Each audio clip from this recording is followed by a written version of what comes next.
Log came in on a Tuesday morning, carried through the emergency bay doors by a man in uniform whose hands were shaking.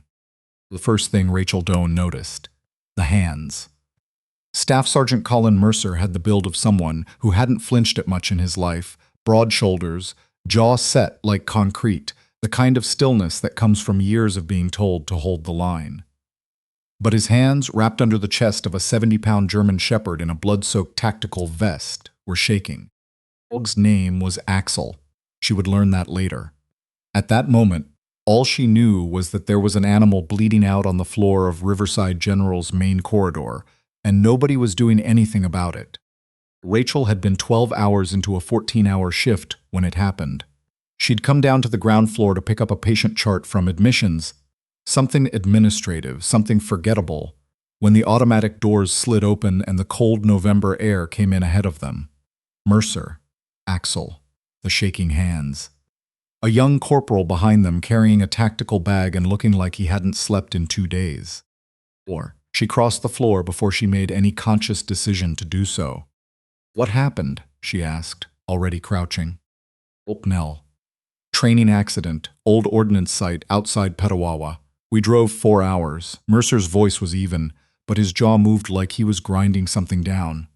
Every vet between there and here was closed or couldn't handle it. Someone said this hospital had a trauma bay. We do, for people. Doan, I know what I'm asking. Rachel looked at the dog. Axel's breathing was shallow and rapid. The wound was on the left flank, just below the edge of the vest. Deep, ragged, still seeping. His gums, when she lifted his lip with 2 fingers, were pale. Not white yet, but moving in that direction. She pressed 2 fingers to the inside of his back leg and found a pulse that was fast and thready. Blotter, she stood up.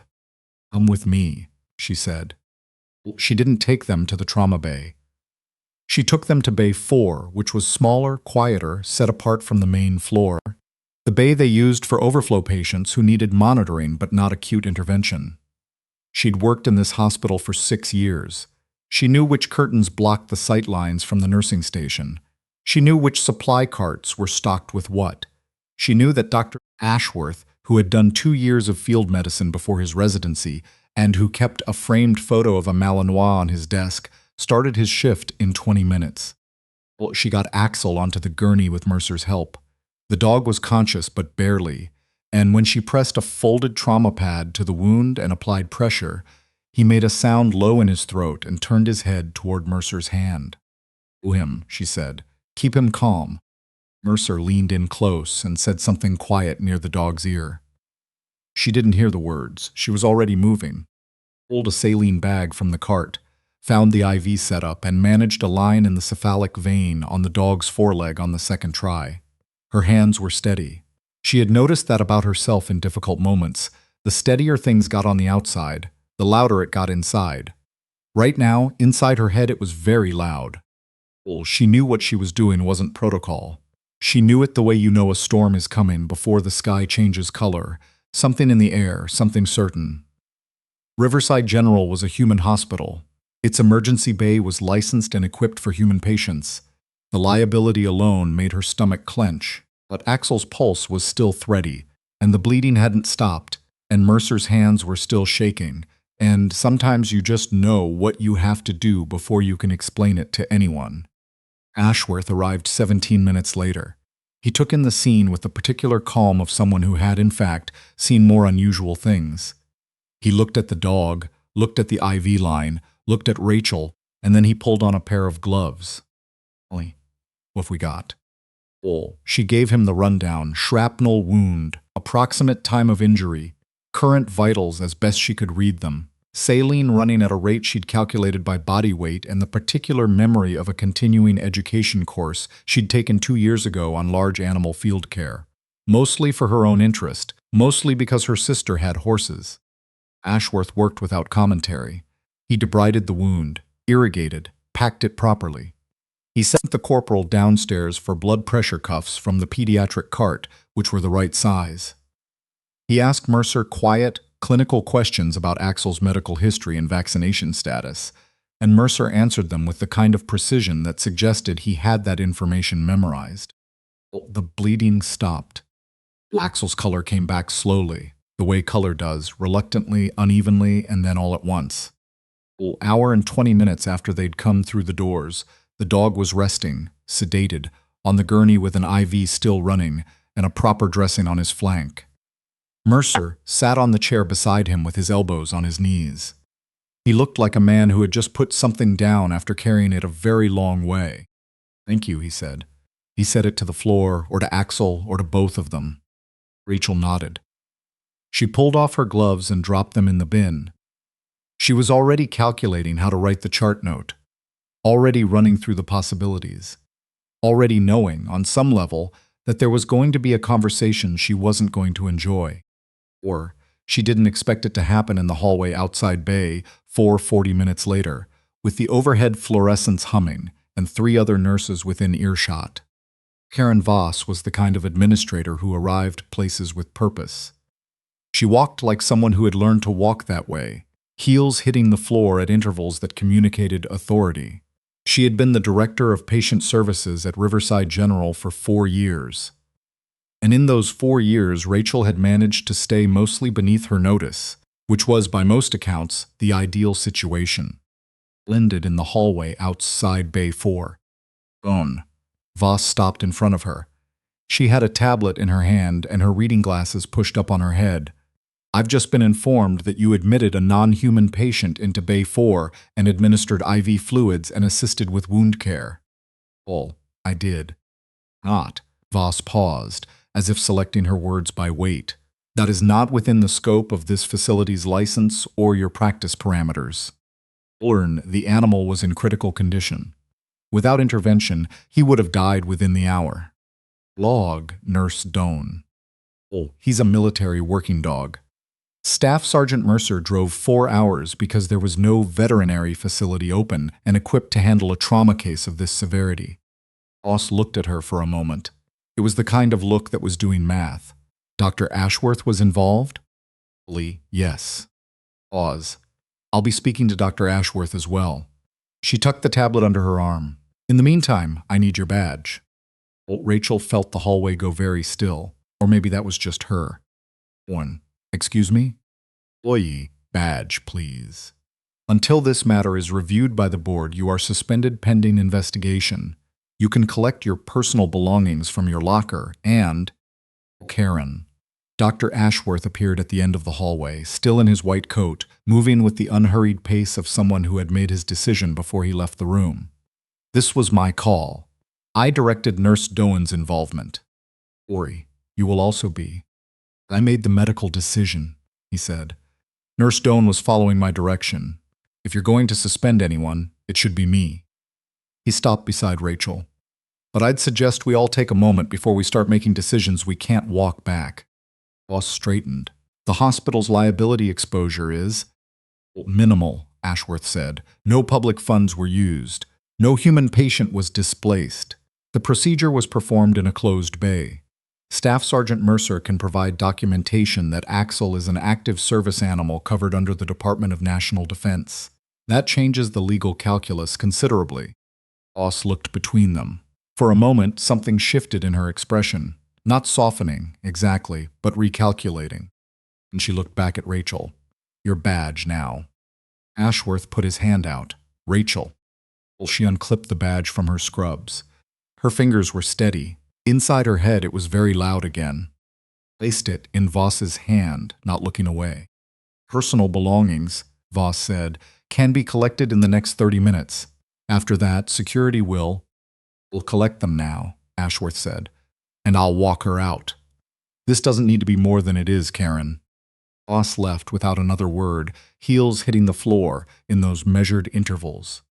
Rachel stood in the hallway for a moment. She looked at the closed curtain of Bay 4. She could hear Mercer's voice behind it, low and steady, still talking to Axel. "Ori," Ashworth said quietly beside her. "It's not your fault. Or, it's not yours either." She went to her locker. She took her jacket, her keys, the small photo of her mother she kept taped inside the door, the lip balm and the granola bar and the travel mug she'd had since nursing school. She put them in her bag. She changed her shoes. She did all of this with the particular focus of someone who knows that if they stop moving, they'll have to feel it. Home. She drove home. She sat in her car in the driveway of her apartment building for a while before she went inside. Or sister. She called. Her sister was the kind of person who answered on the second ring regardless of the hour. I got suspended, she said. Pause. Tell me. Told her. All of it. Axel coming through the doors, Mercer's hands, the gurney, the IV line, Voss in the hallway, the badge. Her sister listened without interrupting, which was one of the things Rachel loved most about her. Dog? Her sister asked when she was done. Oh, he was stable when I left. Pause. You did the right thing. Ori, I know. Bolt, then sit with that. Well, she did. She sat with it for 2 days. She answered the phone calls from the hospital's HR department with careful, polite language. She documented everything she could remember in a personal record. She spoke to a labor relations lawyer named Patrick Okafor, who had been recommended by a colleague and who asked very precise questions and took very careful notes. Back to the hospital. Third day, she was making coffee in her kitchen when her phone rang from a number she didn't recognize, a 613 area code, which was Ottawa. Juan? The voice was measured, official without being cold. My name is Major Isabelle Fontaine. I'm calling from Canadian Forces Health Services. I understand you provided emergency stabilization care to a Department of National Defense military working dog 3 days ago. Rachel set down her coffee cup. I did. I'd like to speak with you about that, if you have a few minutes. More than a few minutes. She was suspended, of course. Major Fontaine explained, concisely and without excess, that Axel, MWD Axel, Serial 441, decorated for service in 2 overseas deployments, had been transferred that morning to a veterinary facility in Ottawa, where he was expected to make a full recovery. That Staff Sergeant Mercer had filed a commendation report on Rachel's behalf with the Office of the Surgeon General of the Canadian Armed Forces. The Department of National Defense had a particular interest in ensuring that the people who helped their service animals did not suffer professional consequences for doing so. I want to be transparent with you, Fontaine said. We can't force Riverside General to reverse a disciplinary decision, but we can make our position known, and we can do so through channels that tend to be heard. Rachel's coffee was getting cold. She didn't care. What does that mean, practically? It means, Fontaine said, that Major General Douglas Whitmore will be visiting Riverside General this afternoon. He would like to speak with hospital leadership about the circumstances under which one of their nursing staff was suspended for providing emergency care to a decorated service animal. It was a brief silence. Major General, Rachel said. Holy. He's Axel's handler's commanding officer, Fontaine said, with a precision that suggested she understood exactly what she was communicating. He also served with 2 of the members of the hospital's board of directors in a previous capacity. He mentioned he was looking forward to reconnecting. Rachel sat down. She had grown up in a small town outside Sudbury where the Canadian Forces base had been a constant, unremarkable backdrop of everyday life. The Hercules aircraft overhead on training runs, the uniformed figures at the Tim Hortons on Saturday mornings, the base housing neighborhood where her friend Sylvie had lived until her father was posted elsewhere. She had grown up understanding, without ever quite articulating it, that the military was simply part of the landscape, like the Canadian shield and the French on cereal boxes. She had not, until this moment, fully appreciated what it looked like when that landscape decided to move. At 2:17 in the afternoon, she learned later, 3 black SUVs pulled into the Riverside General parking lot. Major General Whitmore arrived with 2 aides, a JAG officer, and Staff Sergeant Mercer, who was in full dress uniform and who had apparently spent considerable effort on his boots that morning. They were met in the lobby by the hospital CEO, David Lafontaine, who had been told they were coming and who had, by all accounts, spent the preceding 2 hours on the phone with the board of directors and the hospital's legal team. Rachel was not there for any of this. She was at home, on her couch, with her sister on the phone, waiting. The phone rang at 4:45. Was Dr. Ashworth. The suspension has been withdrawn, he said. pending a formal review which will be conducted by an external body, not internal management. Voss has been asked to recuse herself from any decisions related to your case. A pause. You'll also be hearing from HR tomorrow about a formal apology, though I suspect they'll find a way to make it sound like corporate language. Rachel stared at the ceiling. Is Voss in trouble? Of my pay grade, Ashworth said. But the CEO had a very long afternoon from what I understand. The board is not happy that this became the kind of situation that required a major general to drive in from Ottawa. Ulzus, how's Axel? Well, she heard him exhale, something close to a laugh or relief, or both. Mercer sent me a photo about an hour ago. He's eating and he's impossible to keep still, which, apparently, is exactly what he's always like. Or she smiled. The ceiling was very ordinary and very white, and she had been staring at it for 3 days, and she smiled at it anyway. Or she went back to work the following Monday. She wore her badge clipped to her scrubs in the same place she always wore it, at the same angle, and she walked through the same doors she had always walked through. And most things were exactly as she had left them. One, there were some differences. Mercer sent her a card, handwritten, which she had not expected, on Force's letterhead, which she also had not expected. It said, simply, Axel is doing well. He will return to service in 6 weeks. On behalf of both of us, thank you for your steadiness when it counted. She put it on the same door of her locker, next to the photo of her mother.